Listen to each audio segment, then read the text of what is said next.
انہوں نے سوچا ہو کہ کامران کو راستے سے ہٹا کر مجھے اپنے اشاروں پر چلا سکیں گی، کیونکہ وہ جن لوگوں میں اپنا ماضی بسر کرتی رہیں ان کے نزدیک بیٹیاں سونے کا انڈا دینے والی مرغیاں ہوتی ہیں۔ تم کو کس نے بتایا تمہاری ماں کے ماضی کے بارے میں نے قدرے تیز لہجے میں سوال کیا۔ میرے مزید کچھ کہنے سے پہلے وہ بول پڑی، میں اس عمر سے یہ سب سنتی آئی ہوں جب مجھے اس کا مفہوم بھی معلوم نہیں تھا۔ ڈیڈی کے دوستوں کے بچے تک یہی سب کہتے تھے، بعض گھروں میں میرا داخلہ تک ممنوع تھا۔ پھر اس تحقیر آمیز رویے کی بنا پر ڈیڈی دوستوں سے کنارہ کش ہوتے چلے گئے اور آج وہ بالکل تنہا ہے۔ اچھی باتیں چھپی رہ جاتی ہیں تنویر صاحب، گندگی اچھل کر اوپر آتی ہے۔ اس نے آہستگی سے اپنے شانے پر سے میرا ہاتھ ہٹا دیا۔ آپ نے مجھے جو عزت دی اس کے لیے میں ممنون ہوں، لیکن ہم دو متوازی راستوں کے مسافر ہیں جو کبھی نہیں مل سکتے۔ آپ معزز اور نیک آدمی ہیں۔ ہاں، آپ قانون یا معاشرے کے مجرم ہوتے تو شاید میں آپ کو اپنا سہارا بنا کر خوشی محسوس کرتی۔ میں بے چینی سے اپنی نشست میں پہلو بدل کر رہ گیا اور پھر اضطراری طور پر سگریٹ سلگا لی۔ میں شراب پیتا ہوں غزالہ۔ طویل سکوت کے بعد میں نے گہرا سانس لے کر کہا، اتنا پارسا نہیں ہوں جتنا تم نے سمجھ لیا ہے۔ اس بار پھر اس نے میری بات کاٹ دی، پیتے ہوں گے۔ اس کا لہجہ ٹھوس لیکن بے پروایانہ تھا۔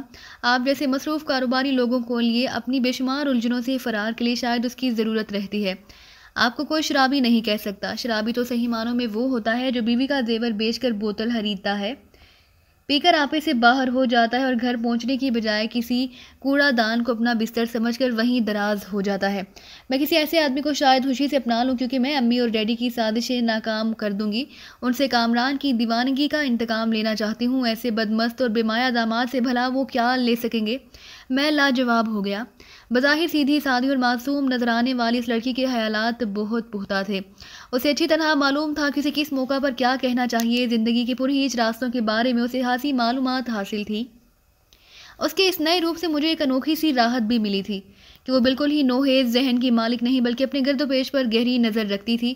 پختہ ذہن، ٹھوس ارادوں، دلکش چہرے اور پرکشش سراپا پر مشتمل اس لڑکی کو اپنانے کی خواہش میرے دل میں شدید تر ہونے لگی، لیکن میری سمجھ میں نہیں آ رہا تھا کہ میں اس کو کیسے اقرار پر آمادہ کروں۔ مجبوریاں اور کمزوریاں ہر آدمی کے ساتھ ہوتی ہیں غزالہ۔ میں نے سگریٹ کے کئی گہرے کش لینے کے بعد قدرے جذباتی لہجے میں کہا، تم نے صاف گوئی سے کام لیتے ہوئے مجھے اپنے بارے میں سب کچھ بتا دیا، وہ باتیں بھی جو شاید کبھی میرے علم میں نہ آتی، لیکن تم نے میرے ظاہر سے دھوکہ کھایا ہے۔ شاید تقدیر کو کچھ یوں ہی منظور تھا کہ ہم دونوں اپنے ضمیر کے مجرموں کی طرح یکجا ہوں اور پھر ایک دوسرے کو اپنی اپنی انکہی کہانیاں سنائیں اور ایک دوسرے کی پناہ میں آ جائیں۔ میں قانون اور اس کے ساتھ معاشرے کا بھی مجرم ہوں، خدا کے لیے۔ وہ میری بات کاٹ کر اچانک ہی کرب آلود آواز میں بول پڑی، مجھے بہلانے کے لیے کہانیاں نہ تراشیں۔ میں تنہا ہوں غزالہ۔ میں اس کا ہاتھ تھام کر تیز لہجے میں بولا، بالکل ادھورا۔ ہجوم میں بھی خود کو اکیلا محسوس کرتا ہوں، کیونکہ اپنی اصلیت صرف مجھے معلوم ہے، کسی سے دل کی بات نہیں کر سکتا۔ مجھے محسوس ہو رہا ہے کہ میری ذات کی تکمیل صرف تمہارے ساتھ ہو سکے گی۔ میں تمہیں بہلا نہیں رہا، جو کچھ بتا رہا ہوں حقیقت ہی حقیقت ہے۔ میں بہت دکھی ہوں تنویر صاحب، وہ اداس لہجے میں بولی۔ کامران کی المیہ نے میری زندگی سے سب کچھ نچوڑ لیا ہے۔ اب تو بس ایک ہی حسرت ہے کہ کبھی موقع مل جائے تو ان لوگوں کو چن چن کر بے نقاب کروں جو ہمارے معاشرے کی جڑوں میں زہر دے رہے ہیں۔ ہاں ہاں بولتی رہو، رک کیوں گئی؟ اسے خاموش پا کر میں نے اضطراری لہجے میں ٹوکا۔ اتنی دیر کی گفتگو میں پہلی بار وہ ایک ایسے موضوع کی طرف آئی تھی جو میرے لیے دلچسپی سے بھرپور تھا۔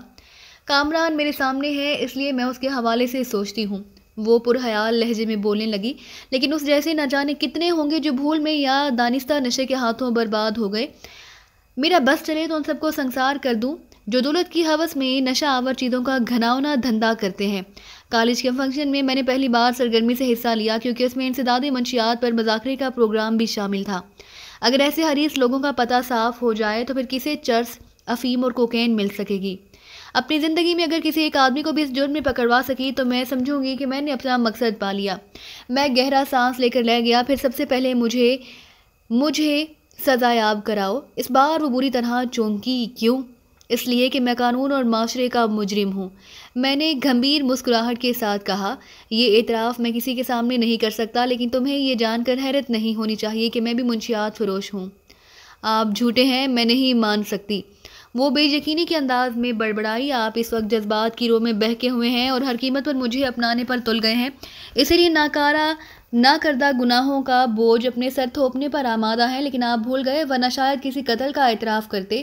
میں کسی چور، قاتل، بدماش یا شرابی کے ساتھ تو گزارا کر سکتی ہوں، لیکن کسی منشیات فروش کے ساتھ ہرگز نہیں، میری خاطر آپ اپنی ذات کو اتنا آلودہ نہ کریں۔ میں کماتا بھی ہوں، اڑاتا بھی ہوں، میں نے اگنیشن آن کرتے ہوئے بوجھل لہجے میں کہا، لیکن اپنی تنہائی میں کسی کو شریک سفر بنانے کے بارے میں کبھی نہ سوچ سکا، کیونکہ میں دوہری زندگی گزار رہا ہوں۔ میرا ظاہر کسی آئینے کی طرح شفاف ہے، لیکن باطن دھندلایا ہوا ہے۔ یہ نہ جھوٹ ہے اور نہ جذبات کی رو میں کہی ہوئی کوئی بات۔ وہ حیرت سے میری طرف دیکھنے لگی، جیسے میں اس کے لیے کوئی عجوبہ رہا ہوں۔ پھر اداس لیکن تحیر زدہ لہجے میں بولی، میرے ساتھ یہ بات ناقابل یقین ہے، لیکن آپ سنجیدہ ہیں، اگر مناسب سمجھیں تو دل کا بوجھ ہلکا کر لیں۔ میں یقین دلاتی ہوں کہ آپ کی یہ گفتگو ہمیشہ ایک راز بن کر میرے سینے میں دفن رہے گی۔ میں نے اگنیشن آف کر دیا۔ میرے ذہن میں اپنے ماضی کا ایک ایک لمحہ یوں مجسم ہونے لگا جیسے کسی اسکرین پر ان واقعات کی فلم چلا دی گئی ہو۔ عثرت زدہ گھرانے میں بوڑھی ماں اور 2 سوتیلے بھائیوں کے ظالمانہ سلوک سے ماں کی خودکشی تک میں نے اختصار کے ساتھ سارے واقعات اسے سنا دیے۔ وہ حیرت، صدمے اور بے یقینی کے عالم میں میری کہانی سنتی رہی، اور جب میں لاہور سے روانگی کا ذکر کر کے خاموش ہوا تو وہ پھریری لے کر چونک پڑی۔ یقین نہیں آتا، وہ غور سے میری طرف دیکھتے ہوئے بولی، میں تو سمجھتی تھی کہ میری زندگی صدموں اور عدم تحفظ کا شکار رہی ہے، دوسروں کا ماضی ایسا نہیں ہو سکتا، لیکن آپ مرد ہوتے ہوئے بدترین امتحانات سے گزرے ہیں۔ سچ ہے کہ جب تک انسان دوسروں کے دکھوں کی راکھ نہ کریدے، اپنی یادوں کی چنگاریوں میں ہی سلگتا رہتا ہے۔ وہ میری زندگی کا پہلا باب تھا، میں نے بھاری لہجے میں کہا، جو مکمل شکست پر ختم ہو گیا، اور میں انسانیت کی اعلیٰ قدروں کو فراموش کر کے محض زندہ رہنے کی حیوانی خواہش دل میں لیے کراچی چلا آیا، اور پھر جرائم کے راستے پر پڑ گیا۔ بے یقینی کے اس دور میں ایک شخص نے معقول مستقل آمدنی کا سنہرا خواب دکھا کر مجھے اپنے چنگل میں پھنسا لیا، اور آج تک میں اسی کے لیے کام کرتا چلا آ رہا ہوں۔ فرق صرف اتنا ہے کہ پہلے میں چرس بھیجتا تھا، اب ہیروئن کا کاروبار چلاتا ہوں، تو وہ پلاسٹک فیکٹری وہ مجسمے سوال بن گئی۔ ناجائز آمدنی کے لیے بس ایک جائز آرٹ سمجھ لو اسے، میں نے بوجھل مسکراہٹ کے ساتھ کہا۔ اس کی داغ بیل بھی کالے دھن ہی سے ڈالی گئی تھی، اور وہ آج ایک با اعتبار ادارہ ہے۔ آپ تنہا ہیں، جب ایک آبرومند بنیاد قائم ہو گئی ہے تو منشیات فروشی سے کنارہ کش کیوں نہیں ہو جاتے؟ یہ تو سب سے بڑی لعنت ہے، اس کے شکار سسکتے ہوئے ڈھانچوں کی طرح زندگی گزارتے ہیں۔ کیا ان کے بارے میں کبھی سوچا ہے آپ نے؟ اتنی شدت کے ساتھ تو نہیں، لیکن سوچا ضرور ہے۔ میں نے کہا، میں خود اکتا گیا ہوں، الگ ہونا چاہتا ہوں، لیکن الگ نہیں ہو سکتا۔ جس دن اس ارادے کا اظہار کر بیٹھا، شاید وہ میری زندگی کا آخری دن ثابت ہو۔ وہ گہرا سانس لے کر بولی، تو کسی بڑے گروہ کے چکر میں پھنسے ہوئے ہیں آپ؟ مجھے آج تک یہی پتہ نہیں چل سکا کہ میں کن لوگوں کے لیے کام کرتا ہوں۔ وہ بس ایک آواز ہے جس کی میں برسوں سے تعمیل کرتا چلا آ رہا ہوں۔ نیچے والوں کو اچھی طرح جانتا ہوں، اوپر والوں سے بالکل ہی لا علم ہوں۔ وہ پھر چونک پڑی، چند ثانیوں تک بے اعتباری سے میری طرف دیکھتی رہی، اور پھر بولی، وہ ایک آواز ہے، اور آپ اس دن کالج کے فنکشن میں ایک آواز سن کر ہی چونکے تھے، بلکہ میں خوفزدہ کہوں تو شاید غلط نہ ہوگا۔ تو کیا آپ کو سکندر علی کی آواز کی بنا پر شبہ ہوا تھا کہ وہی آپ سے کام لیتا رہا ہے؟ اب ہمارے راز مشترک ہیں، تمہارا اندازہ درست ہے، میں نے آہستگی سے کہا۔ تمہارے کالج کے سیمینر میں میری فیکٹری کا تہنیتی اشتہار دے کر وہ حائف ہو گیا کہ کہیں میں نے اس کی تقریر سن کر اسے پہچان نہ لیا ہو۔ اسی شبہے کی تصدیق یا تردید کے لیے اس نے ایک بہانہ تلاش کر فنکشن کے بیرونی شرکاء کی فہرست مرتب کرائی، اور تم نے فہرست سے میرا نام حذف کر کے مجھے ایک بہت بڑی دشواری سے بچا لیا، ورنہ وہ میرے پیچھے لگ گیا ہوتا۔ مگر آپ نے تو حوصلہ افزائی کی بجائے اسے میری غلطی قرار دیا تھا۔ میرے پے در پہ انکشافات نے اسے پریشان کر دیا۔ مجھ سے یہاں تک کہا تھا کہ میں فہرست میں تصحیح کرا دوں۔ میں دھیمی سی مسکرا دیا۔ وہ ابتدا تھی، میں نہیں چاہتا تھا کہ اس مرحلے پر تمہارے ذہن میں میری طرف سے کوئی شبہ پیدا ہو۔ تصحیح کا مشورہ دینے کے بعد دوسرے ہی سانس میں نے تمہیں اس کے مضمرات سے آگاہ کر کے روک بھی دیا تھا۔ او خدا، تو اس کا مطلب ہے کہ سکندر علی بھیڑ کے روپ میں بھیڑیا ہے؟ میں نے اسے درمیان ہی میں ٹوک دیا، مردہ لوگوں کو برا نہیں کہتے۔ ہائے، وہ مر گیا؟ وہ غیر ارادی طور پر تقریباً چیخ ہی پڑی۔ غنیمت یہ تھا کہ اس وقت اس ساحلی گوشے کے ویرانی میں کچھ اور اضافہ ہو گیا، اور نہ آس پاس سے کوئی بھی اس کی آواز سن کر ہماری طرف متوجہ ہو سکتا تھا۔ آج شام کے اخبارات میں اس کے قتل کی خبر موجود ہے، میں نے پرسکون لہجے میں کہا۔ کس نے قتل کیا اسے؟ غزالہ کی سرسراتی ہوئی تجسس آمیز آواز میں خوف کا عنصر پیدا ہو گیا۔ کوئی اور نہ وار کرتا تو شاید یہ کام میرے ہاتھوں سر انجام پاتا۔ غزالہ کا رد عمل دیکھتے ہوئے میں نے اس مرحلے پر سچ سے گریز کیا اور بے پروایانہ لہجے میں کہا، اگر میرے لیے ان لوگوں سے نجات دشوار ہے تو میں شامل رہتے ہوئے ان کی بیچ کنی تو کر سکتا ہوں۔ اب تو اس کی ضرورت ہی نہیں رہی ہوگی۔ میں اس کی خام خیالی پر ہنس دیا۔